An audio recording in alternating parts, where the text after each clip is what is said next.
नमस्कार. चला तर मी कल्पना माझ्या यूट्यूब चॅनल तुम्हा सर्वांचं मनापासून खूप खूप स्वागत आहे.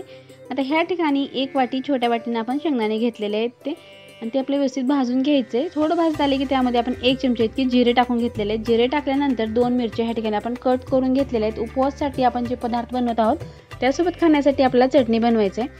आता ह्या ठिकाणी गॅस मिडियम ठेवून आपण भाजून घेतलेला आहे. कच्चे जिरे टाकण्यापेक्षा असं भाजून टाकलं तर टेस्ट अगदी चांगली येते. तुम्ही नक्की ट्राय करा.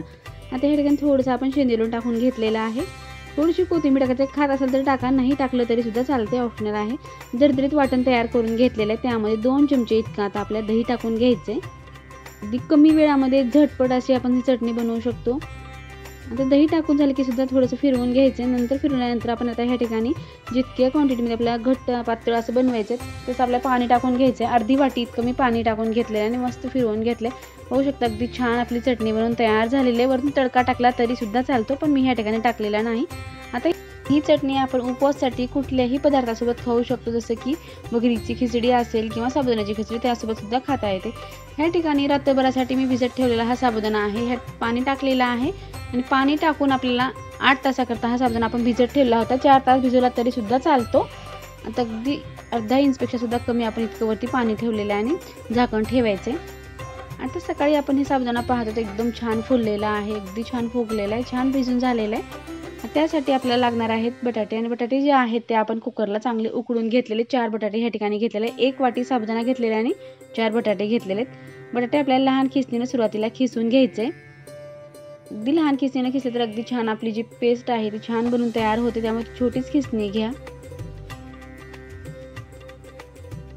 महाशिवरात्रीसाठी आपण वेगवेगळे पदार्थ बनवतो, त्यामधले 2 भन्नाट पदार्थ आहेत. कमी तेलामध्ये सुद्धा बनवता येतात आणि तेलात सुद्धा बनवता येतात, असं मी दाखवलेलं आहे. ह्या ठिकाणी बटाटा जर पूर्ण आपला खिसून झालेला आहे. खिसून झाल्यानंतर आता ह्यामध्ये आपल्याला काही दुसरे पदार्थ सुद्धा टाकायचे आहेत, जे की 1 चमचा इतके आपण जिरे टाकलेले आहेत. शेंदे टाकून घ्यायचा आहे 1 चमचा इतकं. आणि लाल तिखट मी ह्या ठिकाणी 1 चमच्यापेक्षा थोडं जास्त घेतलेलं आहे. तुमच्या आवडीनुसार कमी जास्त घेऊ शकता. थोडीशी कोथिंबीर टाकली आहे. कोथिंबीर नाही टाकलं तरी सुद्धा चालते. आता जो साबुदाणा आपण भिजवून घेतलाय तो सुरुवातीला आपल्याला टाकायचे. साबुदाणा टाकल्यानंतर आपण जे पदार्थ घातलेले आहेत ते सर्व एकत्र व्यवस्थित मिक्स करून घ्यायचं, जे की लाल तिखट जे आहे ते पूर्ण आपलं व्यवस्थित लागलं पाहिजे. ह्या पद्धतीनं आपण थोडंसं चांगलं मळून घेणार आहोत हे बॅटर.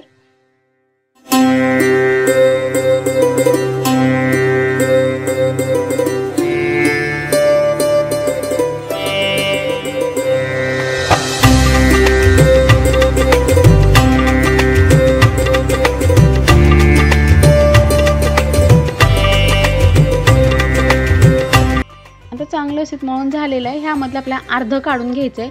होऊ शकतं ह्या ठिकाणी मी थोडंसं काढून घेतलेलं आहे आणि 2 पदार्थ बनवायचे, त्यामुळे थोडा अर्धा आपण डिवाइड केलेला आहे. आता ना आपण असं थोडासा गोळा करून घ्यायचा आणि बोटावरती ठेवून असं थोडंसं प्रेस करून थोडंसं पसरवून घ्यायचं आणि मध्ये छिद्र पाडायचं. आता गॅसवरती आपण कढई ठेवली, अगोदरच तेल चांगलं कडकड गरम करून घेतलेलं आहे. त्या तेलामध्ये आपण हा वडा टाकलेला आहे. हा वडा बिलकुल फुटणार नाही. तुम्ही एक वेळेस हे पद्धत नक्की ट्राय करा. जेव्हा आपण साबुदाणा भिजवतो त्यावेळेस आपल्याला पाणी हे जे जास्तीचं टाकायचं नाही, तर जास्त ओलसरपणा राहिला तर वडे हे फुटतात तेलामध्ये. पण असं जर कमीच पाणी ठेवलं आणि परफेक्ट साबुदाणा भिजला तर वडे बिलकुल फुटत नाहीत. मला सुद्धा पाहताच लक्षात येत असेल, अगदी छान मोत्यासारखा साबुदाणा पण दिसतो आणि कुरकुरीत आतून असं मस्त आपले हे वडे बनवून तयार होतात. आता थोडेसे आपण ह्या ठिकाणी वडे बनवून पाहिलेले आहेत. अगदी छान वडे पाहिलेत तुम्ही, एकही वडा ह्यातला फुटलेला नाही आणि छान आपले कुरकुरीत वडे बनवून तयार झालेले आहेत. आता आपल्याला वडे जे आहेत ते बाहेर काढून घ्यायचे.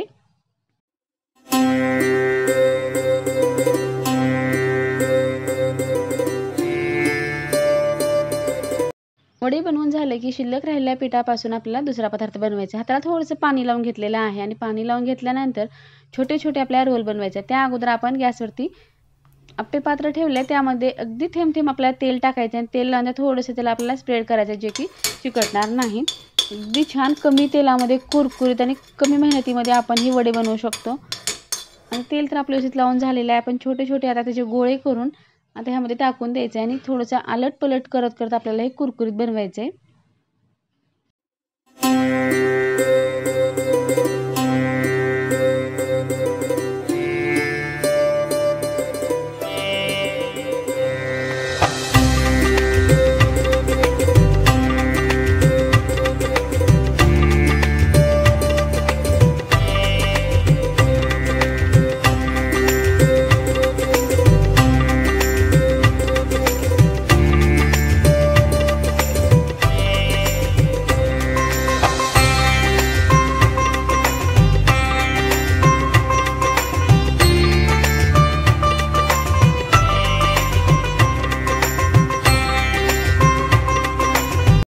नंबर तेलामध्ये भरपूर छान असे आपले हे वडे बनवून तयार झालेले आहेत। आता प्लेटमध्ये आपण दोन्ही वडे काढून घेऊ। आता ह्या ठिकाणी सुरुवातीला आपण जे वडे बनवले ते वडे घेतलेले आहेत। अगदी करून सुद्धा 10 मिनिट झाले तरी सुद्धा अगदी छान कुरकुरीत तसेच ही वडे राहिलेले तुम्हाला सुद्धा दाखवेन मी नंतर। आता आपल्याला सुरुवातीला लावून घ्यायचे। आता वडे लावून झाले की नंतर जे आपण दुसरे वडे बनवले ते सुद्धा काढून घेतलेले आहेत। आता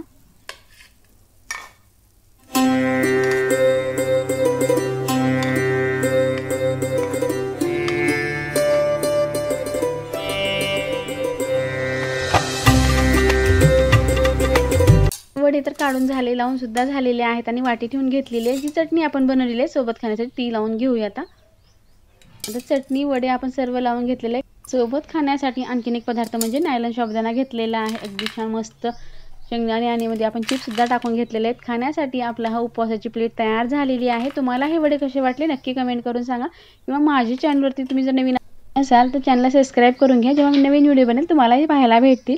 आता ह्या ठिकाणी आपली उपवासाची ताट तयार झाली। तुम्हाला ही ताट कशी वाटली नक्की कमेंट करून सांगा।